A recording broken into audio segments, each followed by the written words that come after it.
جو حالیہ ایکٹ بنا ہے اس کو بھی نظر انداز نہیں کیا جا سکتا. تو پھر چیف جسٹس نے یہ کہا کہ بہتر ہے کہ یہ کنسٹیٹیوشن انٹرپریٹیشن کا معاملہ ہے, اس کو لارجر بینچ کے سامنے مقرر کیا جائے اور یہ دیکھا جائے کہ اگر کوئی شخص صادق اور امین نہیں ہے تو کیا وہ یہ ڈیزرو کرتا ہے کہ اس کی فار لائف ڈسکوالیفیکیشن ہو. لیکن پھر انہوں نے جو آرٹیکل 63 کے اندر ڈفرینٹ ڈسکوالیفیکیشنس کی مدت لکھی ہے ان کو پڑھا, اور انہوں نے کہا کہ ملک کو تباہ کرنے والا اور ملک کے ساتھ غداری کرنے والے کی اگر نااہلی کی جو مدت ہے سیاستدان کی وہ 5 سال ہے, تو جھوٹ بولنے یا صادق اور امین نہ ہونے پر کسی کی جو نااہلی کی مدت ہے وہ فار لائف کیسے ہو سکتی ہے, یہ سوال انہوں نے اٹھایا. اور پھر انہوں نے صادق کہا امین تو ایک ہی ہستی ہوتی ہے. بالکل, چیف جسٹس نے کہا کہ ہم سارے ہی اپنی لائف میں کہیں نہ کہیں جھوٹ بول رہے ہوتے ہیں, کوئی غلطیاں کر ہی رہے ہوتے ہیں, اور انہوں نے کہا کہ صادق اور امین ہم ایک ہی ہستی کو قرار دیتے ہیں, تو بہتر ہے کہ ہم سب اس درجے پر نہیں پہنچ سکتے, تو اس کو تھریشولڈ نہیں ہونا چاہیے. اور پھر انہوں نے یہ بھی کہا کہ آرٹیکل 62(1)(f) کے بارے میں کنسٹیٹیوشن خود تو خاموش ہے, تو سپریم کورٹ نے صرف انٹرپریٹیشن کی ہے, لیکن انٹرپریٹیشن کے 2 فورمز ہیں, یا سپریم کورٹ انٹرپریٹ کرتی ہے یا پھر جو پارلیمنٹ ہے وہ لا بنا کے اس کو واضح کرتی ہے. تو انہوں نے کہا کہ اب یہ دیکھنا ہے کہ پارلیمنٹ کا بنایا گیا لا پریویل کرے گا یا سپریم کورٹ کی ججمنٹ پریویل کرے گی. اسی کے اوپر انہوں نے آرڈر 27 کے تحت اٹارنی جنرل اور تمام ایڈوکیٹ جنرلز کو معاونت کے لیے نوٹس کیا, الیکشن کمیشن کو بھی فریش نوٹس کیا گیا. پھر یہ کویشچن بھی آیا کہ پولیٹیکل پارٹیز کو نوٹس کیا جائے یا نہیں, تو پھر اس پر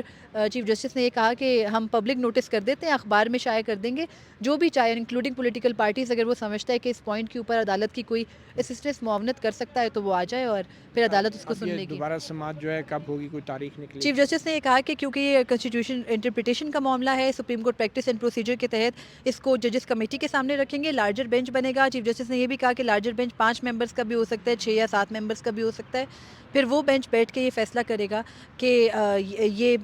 سپریم کورٹ کا فیصلہ چلے گا یا پھر پارلیمنٹ کا بنایا ہوا ایکٹ چلے گا. اور چیف جسٹس نے یہ بھی کہا کہ کیونکہ الیکشن سے پہلے اس معاملے کو حل ہونا ضروری ہے, تو جنوری 2024 میں یعنی سون آفٹر دی ویکیشنز اس کیس کو سماعت کے لیے مقرر کریں گے اور اس کا فیصلہ سنایا جائے گا. یہ بھی کہا گیا ہے کہ جو یہ کیس ہے, اس کیس کی وجہ سے جو الیکشنز ہیں ان میں کسی طرح کی تاخیر کو اس کا بہانہ نہیں بنایا جائے, تو یہ والا کیس جنوری 2024 میں ٹیک اپ ہوگا اور موسٹ پروبیبلی تبھی ڈیسائیڈ بھی ہو جائے گا. ایڈیشنل اٹارنی جنرل کی طرف سے کچھ کہا گیا کہ غیر یقینی کسی صورتحال ہے, تو اس پہ کیا رد عمل تھا بینچ کا؟ وہ انہوں نے بات کرنے کی جب کوشش کی, ایڈیشنل اٹارنی جنرل جو عدالت میں تھے, انہوں نے کہا کہ تھوڑی انسرٹینٹی ہے ملک میں, تو اس پر اطہر اللہ فوراً سے غصے میں ایک طرح سے آگے اور انہوں نے روک دیا. انہوں نے کہا یہیں پہ رک جائیں اور دوبارہ سے انسرٹینٹی کا لفظ نہ بولیے گا, اور یہ بھی یاد رکھیں کہ ملک میں کوئی انسرٹینٹی نہیں ہے الیکشنز کو لے کر. الیکشنز 8 فیبروری کو ہی ہوں گے, اور اگر کوئی بھی الیکشنز میں ڈیلے کرنے کی کوشش کرے گا یا اس طرح کی بات کرے گا تو اس پہ کنٹیمپٹ آف کورٹ لگے گی, یہ اطہر اللہ نے کہا. اور پھر چیف جسٹس نے آرڈر میں بھی لکھوایا کہ یہ جو کیس ہے موجودہ, اس کو کسی بھی صورت اس ٹول کے طور پہ استعمال نہ کریں کہ الیکشنز میں ڈیلے ہوگا.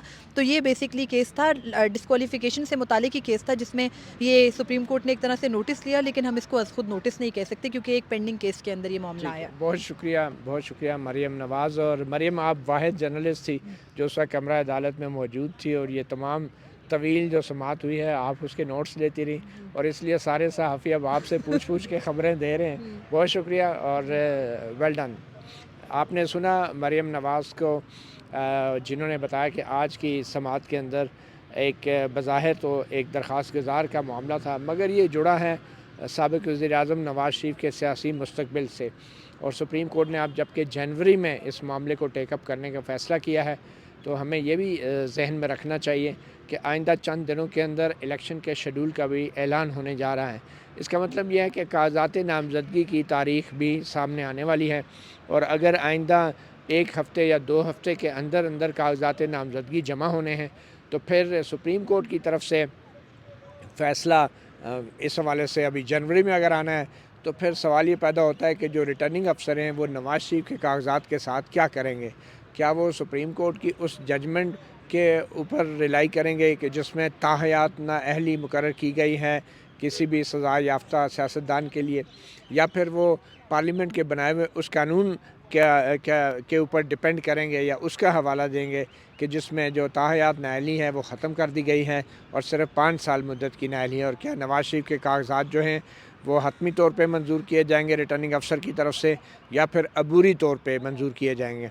اگر سپریم کورٹ یہ معاملہ ٹیک اپ نہ کرتی تو شاید ریٹرننگ افسر حتمی طور پہ کہتا کہ نواز شریف صاحب کی تاحیات نااہلی نہیں ہے، مگر اب صورتحال یہ ہے کہ اب جب کہ یہ معاملہ سپریم کورٹ میں آ گیا ہے تو ریٹرننگ افسر چاہتے ہوئے بھی نواز شریف کے کاغذات جو ہیں وہ حتمی طور پہ شاید قبول نہیں کر سکتے۔ جو بھی ہوگا انہوں نے عبوری طور پہ وہ کاغذات نامزدگی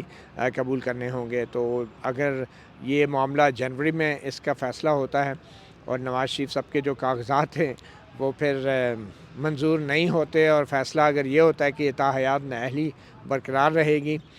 تو پھر آبویسلی نواز شریف صاحب کے جو کورنگ کینڈیڈیٹ ہیں، جو ایک ریزرو میں کینڈیڈیٹ ہر امیدوار اپنے ساتھ رکھتا ہے، وہ ان کی اہمیت بڑھ جائے گی۔ اب دیکھیں یہ کاغذات نامزدگی کے اوپر الیکشن کمیشن کے ریٹرننگ افسر جو ہیں وہ کیا فیصلہ کرتے ہیں۔ بظاہر تو وہ ایک عبوری طور پہ ان کے کاغذات منظور کیے جائیں گے، اور اگر بعد میں کوئی بھی فیصلہ ہوتا ہے